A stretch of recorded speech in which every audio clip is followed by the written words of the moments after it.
Y en la entrevista principal vamos a hablar con el secretario de la Sociedad de Geriatría y Gerontología de Chile. Vamos a hablar de viejos.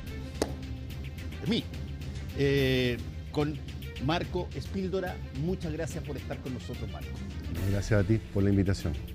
Oye, una de las primeras cosas que creo que es bueno hablar cuando se habla de un tipo etario de la población es en qué momento alguien pasa a ser parte de lo que podríamos llamar la lógica geriátrica o la lógica gerontológica.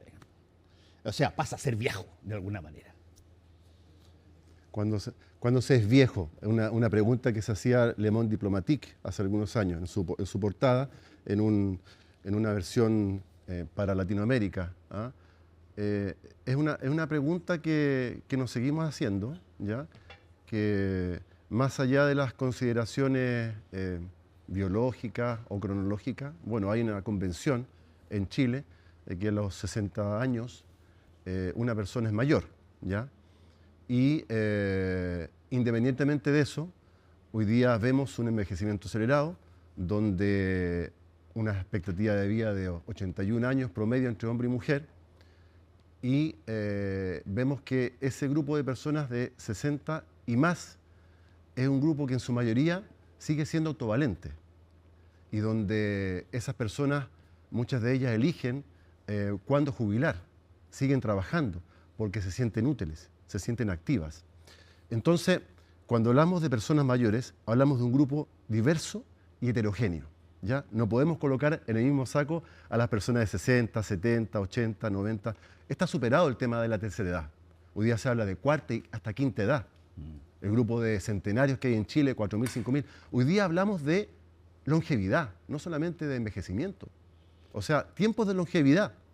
Y eso tú lo puedes mirar no solamente hablábamos de El bueno, el malo y el feo, de Clint Eastwood, que hace poco cumplió 94 años, sí, de nonagenarios. Hay nonagenarios en Chile, vivos, que siguen vigentes. Por supuesto. Una de las cosas más impresionantes, Marco, creo yo, es que yo te voy a por lo menos reflejarlo en mi historia. Cuando yo estaba en el colegio, qué sé yo, en tercero medio, segundo, tercero, cuarto medio, el fenómeno de la juventud era una cosa absolutamente, juventud, divino tesoro, todos los partidos políticos tenían unas juventudes enormes de gente, todos eran conocidos además. La juventud era básicamente el estándar de la pirámide poblacional de Chile.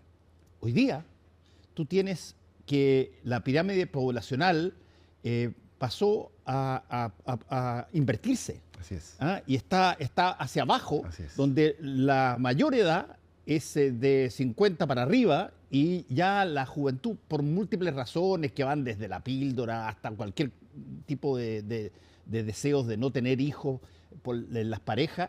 El hecho es que el mundo en general, y sobre todo Uruguay tiene ese mismo problema, Europa tiene ese problema, se envejeció aceleradamente. Y por lo tanto yo me imagino que eso genera una serie de problemas que tienen que ver desde las pensiones hasta la situación médica, ¿no?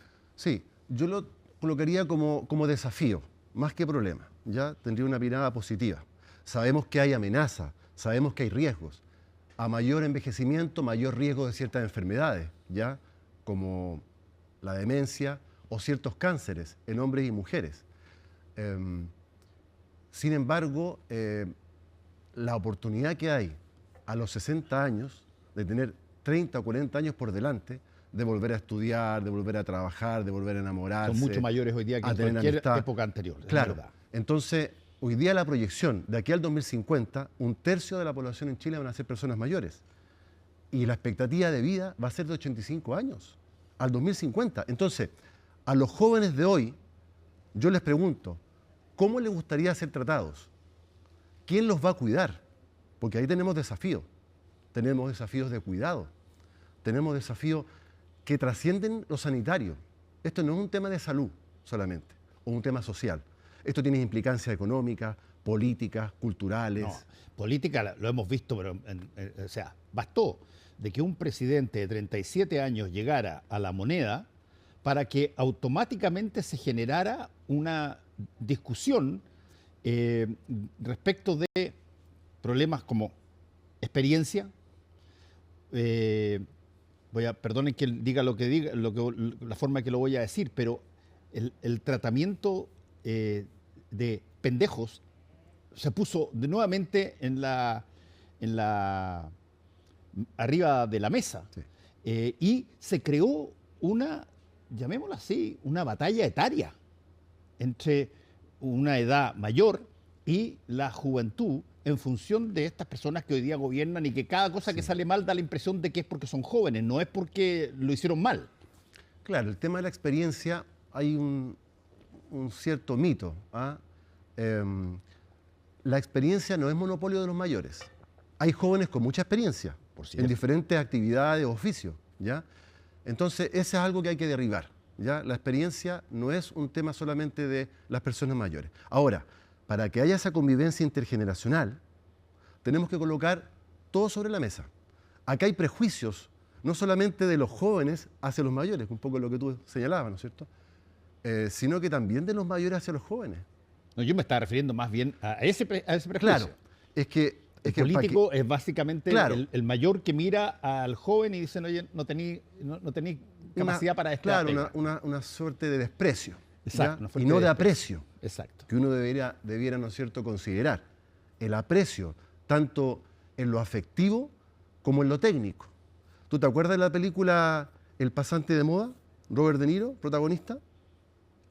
El pasante de moda. Robert De Niro, protagonista, llega a trabajar a la empresa donde él también fue joven y él no lo cuenta eso, ¿ya? Él es contratado después de los 60 años y se convierte en el pasante de moda. ¿Por qué?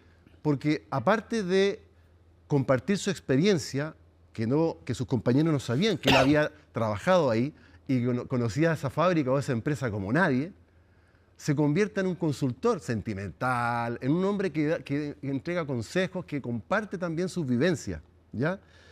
Y ya al final de la historia, él cuenta y se enteran sus compañeros, ¿no es cierto?, que él había trabajado ahí. Entonces, ¿qué ocurre? Cuando se valora la experiencia, se hace la diferencia. O sea, yo recuerdo haber tomado un vuelo en un avión y el vuelo no salía todavía. Ya entonces decía, algo está pasando, veía la azafata, en fin. Y de repente veo unos técnicos que suben, que son los mecánicos que siempre empiezan a revisar, ¿no es cierto?, antes de que le digan al piloto, ¿no es cierto?, a la cabina, a la tripulación, ya estamos ok. Ese estamos ok, me fijé, lo estaba comandando una persona con canas. Claramente ahí estaba la experiencia. Ahora, lo importante no son las canas, son las ganas, Fernando. Sí. Marco, ahora déjame plantearte una cosa que de tanto en tanto uno no lo ve quizás en películas a veces, y no necesariamente porque aparece en una película dramática esto es falso, pero ¿tú sientes que de alguna manera la importancia, el cariño, la experiencia de las generaciones mayores eran mejor recibidas antes que ahora? ¿Todo pasado fue mejor? ¿Todo tiempo pasado fue mejor? En ese sentido, estoy hablando de cosas que van desde, qué sé yo, situaciones en términos de indígenas, en distintas situaciones de varios continentes, donde los mayores eran las personas que dirigían. También, por cierto, en los momentos en que se producen las metrópolis y se empieza a generar un progreso ascendente, ¿qué tanto se modifican las percepciones respecto de las personas por edad? Sí, yo creo que había una evolución. O sea, el año 82, la expectativa de vida era de 65 años en Chile. Hoy día, como te decía, es de más de 80 años. Yo estaría muerto. Imagínate. En 1910, 40 años. Entonces, claramente había una evolución y hay un cambio cultural, ¿ya? Ahora, lo que tú observas es interesante porque hoy día en los pueblos originarios hay un respeto ancestral, ¿ya?, que es cultural, lo que uno ve en los países orientales, por ejemplo. Sí. Sí.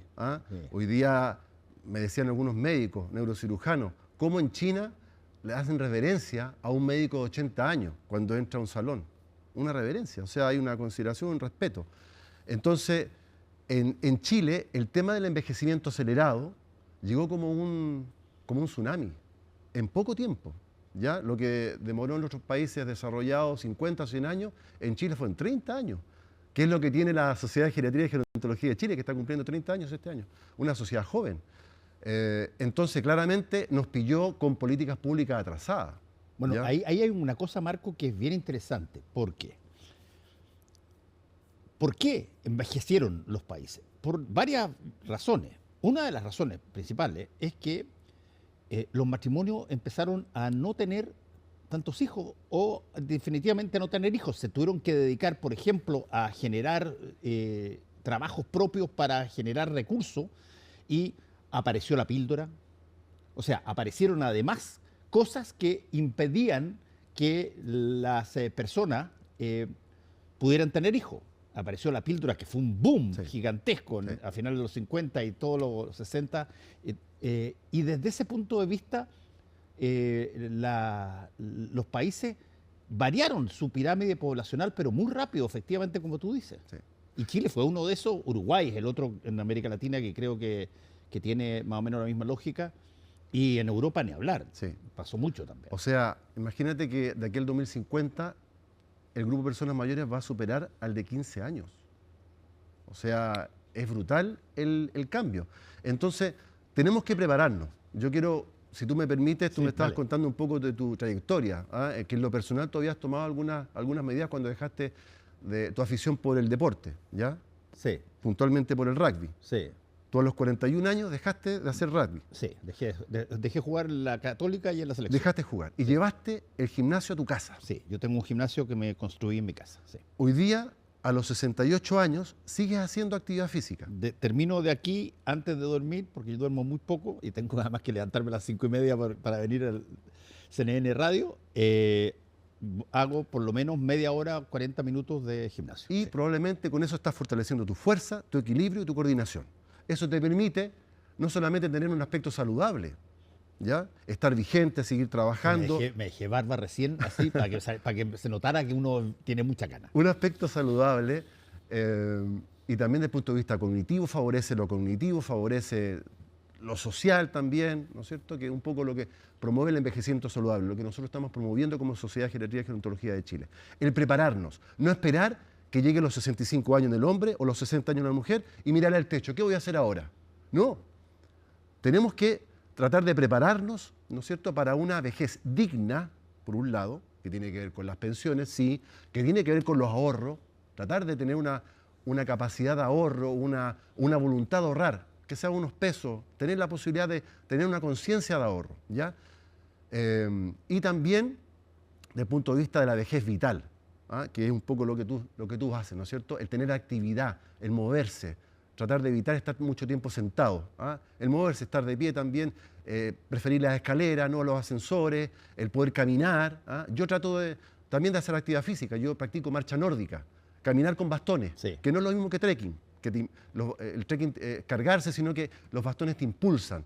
Y lo fantástico de la marcha nórdica, como tiene también el rugby, es que es una actividad que uno la hace con otros, ¿ya? Caminar con otros, no es lo mismo que caminar solo, como en la vida misma. No, y además eso te genera, cuando tú haces deporte con otros, te genera una cosa que uno, mientras más mayor se pone, tiene, creo yo, que evitar perderla, que es la capacidad de que tú hagas lo que hagas, lo hagas en un nivel de excelencia máximo posible. Cuando tú haces una cosa solamente sola y empiezas a decaer en esa cosa sola, finalmente te da lata. Y yo siempre le digo a las personas que me preguntan, oye Fernando, ¿y cómo así estos ejercicios y toda la cuestión? Le digo, mira, la única cosa que uno debe preocuparse ahí, porque lo que te da el feedback positivo es la constancia. Lo peor que puede existir en las personas esas mayores que van al gimnasio es ese pensamiento que dice, ya, voy a partir el próximo lunes esta vez así más fuerte. Y el próximo lunes decís, mira, tengo justo una comida hoy día en la noche, el miércoles sí que parto. Y estás siempre haciendo una suerte de una suerte de expectativa futura que no se realiza. Sí. Es muy interesante lo que tú dices porque tiene que ver con lo que se llama la inteligencia fluida, la capacidad que tenemos las personas mayores de seguir aprendiendo, más allá de la edad. Después de los 60 años podemos seguir aprendiendo. Algo pasa con nuestro cerebro, sí. La plasticidad cerebral.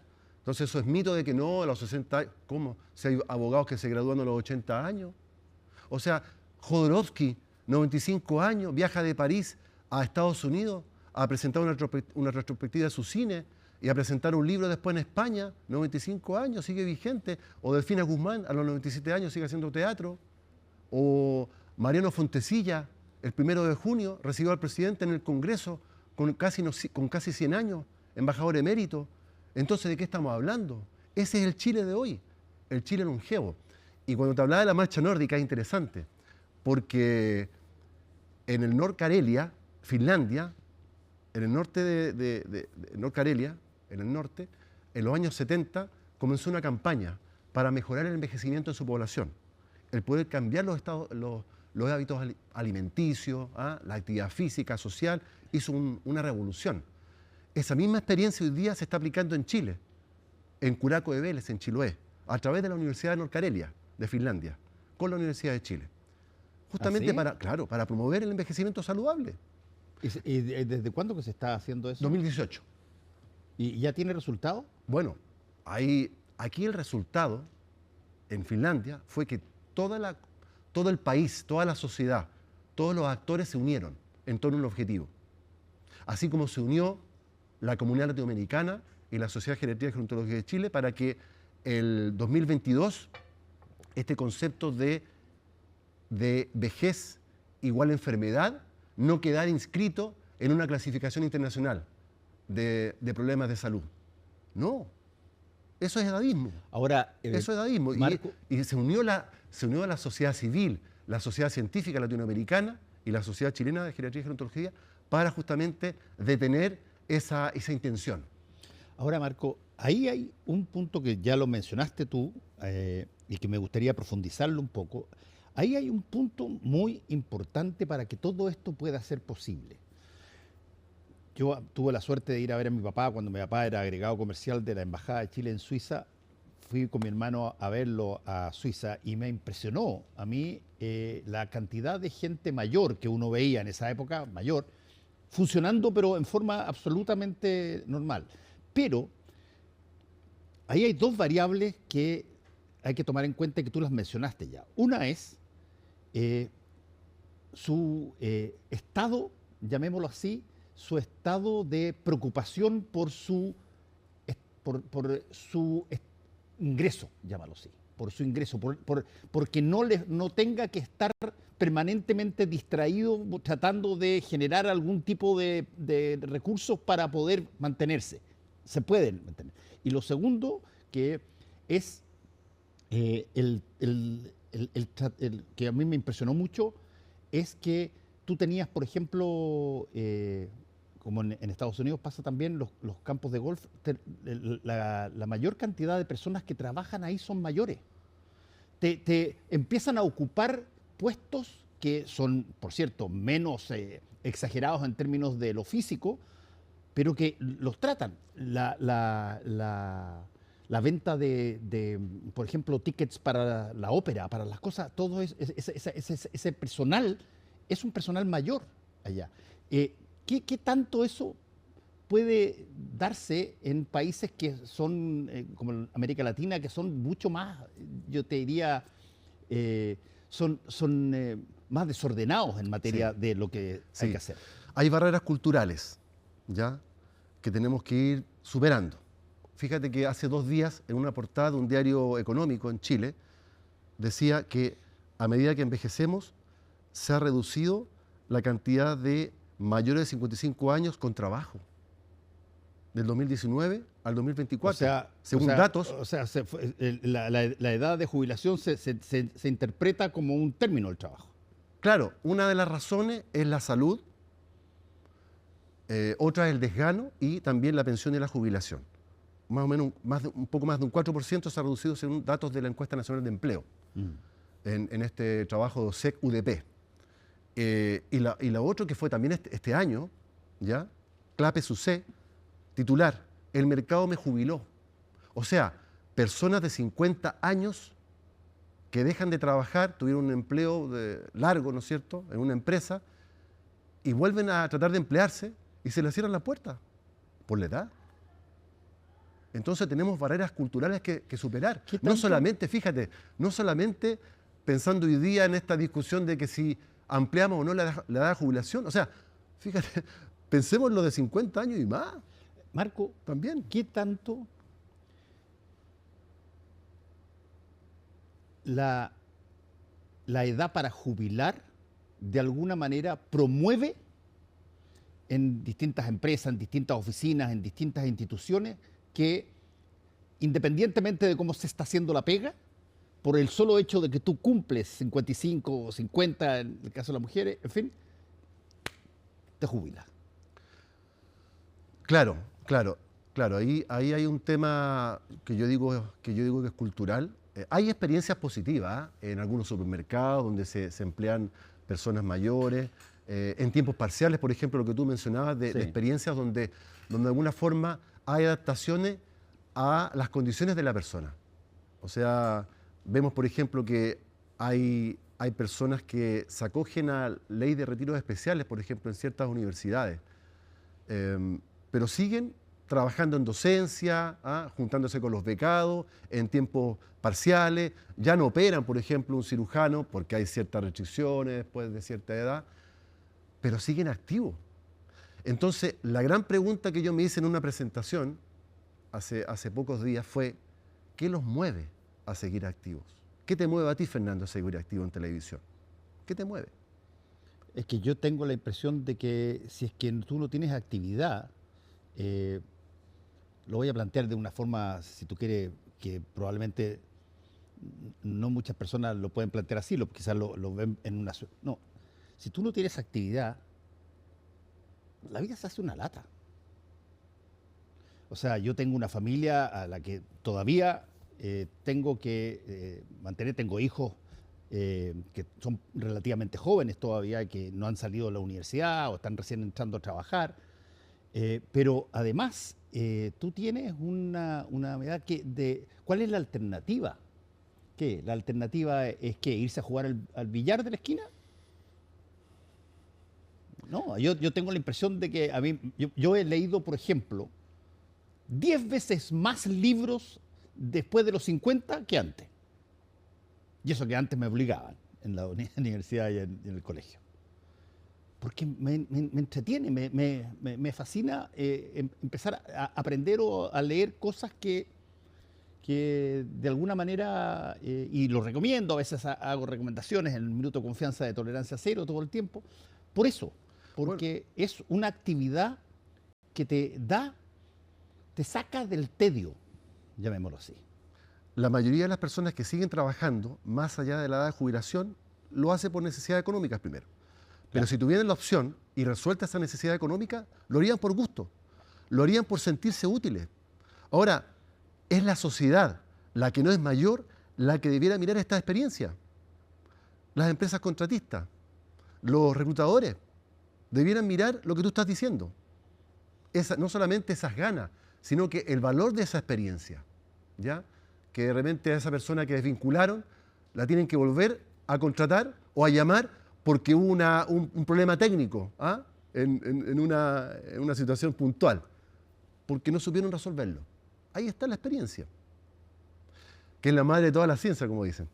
Entonces, claramente tenemos que, primero, seguir sensibilizando, y yo agradezco en ese sentido tu espacio, para llegar a una conciencia. Y después de esa conciencia, a una cultura de respeto hacia todas las edades, no solamente a los mayores de 60 años. Como ocurre en los pueblos originarios, como ocurre en los países orientales, el país más envejecido, Japón, o países como Alemania, que tienen sistemas de seguridad social, ¿no es cierto?, dignos para todas las personas. Entonces claramente yo creo que también se requiere una reeducación, Fernando. una reeducación en el envejecimiento, en longevidad, tomando en cuenta hoy día las cifras que hemos conversado. ¿Dónde se va una persona que nos está mirando a reeducar sobre el envejecimiento? Yo le podría dar algunos tips. Yo, por ejemplo, yo todos los días durante todo el día, hago juegos en mi celular. Tengo un sudoku, tengo esta de encontrar palabras, ver objetos y cosas así que te hacen de que estés atento, de alguna manera, que te fijes. Porque una de las cosas que más se pierde es la capacidad de concentrarte. Sí. Eso es muy importante, la estimulación cognitiva, lo que puedo hacer yo. Sí. ¿Ah? Ahora, es muy importante para el reenvejecimiento, para esta reeducación, mejor dicho, el lenguaje, la importancia del lenguaje. Y ahí es donde yo hablo de la gerocomunicación, desde el año 2021, que es la comunicación de las vejeces. Como te decía yo, el grupo de personas mayores es diverso y heterogéneo. No es lo mismo envejecer en Guara que envejecer en Punta Arenas. Sí. No es lo mismo envejecer en una zona rural que en una zona urbana. Entonces, el lenguaje es muy importante. No todos los abuelos son mayores, ni todas las personas mayores son abuelos. Entonces, saquemos eso de tatita, esa cosa de infantilismo, o de nuestras personas mayores, o el adulto mayor. No, hablemos de personas mayores, que es más inclusivo. O esto de demencia senil. No, demencia. ¿Por qué esto de senil? Si también hay, aunque en excepciones, personas con menos de 65 años que pueden tener algún grado de demencia, o algún tipo de demencia, donde la más común es la tipo Alzheimer. Entonces, el lenguaje es muy importante, así como el trato. Tenemos que partir por la familia, donde a veces consideramos a la persona mayor como un mueble. No la consultamos como a la biblioteca. El tatita. El tatita. No. Entonces, ahí está la soledad. A ver, yo hablo de el lado oscuro del envejecimiento, así como Pink Floyd, el lado oscuro de la luna. O sea, Nicolás Parra decía el lado luminoso también de la luna, hay que mirar. Entonces, el lado oscuro, sí, tenemos problemas, claramente, o dramas, ¿no es cierto? La soledad. Hay Ministerio de la Soledad en Japón, en Inglaterra. Es tremendo el tema de la soledad, no elegida, porque hay personas mayores que viven solas, que son autónomas, que tienen sus redes de apoyo, familiares, en fin, pero otras no, abandonadas socialmente. Está el tema del abandono social, el tema del suicidio, temas que no se conversan, el tema de la diversidad sexual en personas mayores, LGTB, hay que conversar, ¿ya? El tema de la demencia, tenemos que conversar y actuar. Claro, no por quedarse callado sobre algo que efectivamente ocurre, eso va a desaparecer. Claro. Todo lo contrario, lo más probable es que continúe y que uno no haga nada al respecto. Entonces los medios de comunicación, ¿ya? Última mirada, tiene que ser la primera y la última mirada, no solamente la última mirada, tenemos que empezar a cambiar la mirada, porque lamentablemente todavía hay una mirada negativa sobre la vejez o las vejeces, ¿ya? Así que esto es muy importante, esta conversación que tenemos que seguir en casa, en los ambientes laborales. Exacto, totalmente de acuerdo. Última cosa, para eso, ¿cómo se accede, por ejemplo, a material de esto que estamos conversando de la Sociedad de Geriatría y Gerontología de Chile? Sí. Bueno, este año estamos cumpliendo 30 años, ya vamos a celebrar en grande, esperamos, 25 al 27 de septiembre, tenemos el 28 Congreso Nacional, donde el lema, mira interesante, experiencia hacia una longevidad activa. La experiencia, longevidad activa. Entonces... ¿Tienen un sitio web? Sí, www.socgeriatría.cl. Socgeriatría.cl, tenemos redes sociales que aparecen ahí en nuestro sitio web. Eso es importante. Para que los televidentes puedan conectarse con material educativo. Tenemos que seguir reeducando, que esta conversación que hemos tenido acá, que yo agradezco infinitamente, sobre todo tu testimonio, Fernando, podamos seguir compartiéndolo para que ese testimonio ayude a que otros puedan seguir preparándose con tiempo y podamos cambiar esta imagen y el día de mañana, más temprano que tarde, podamos tener un Chile para todas las edades. Muchas gracias, Marco Espíldora, por haber estado con nosotros.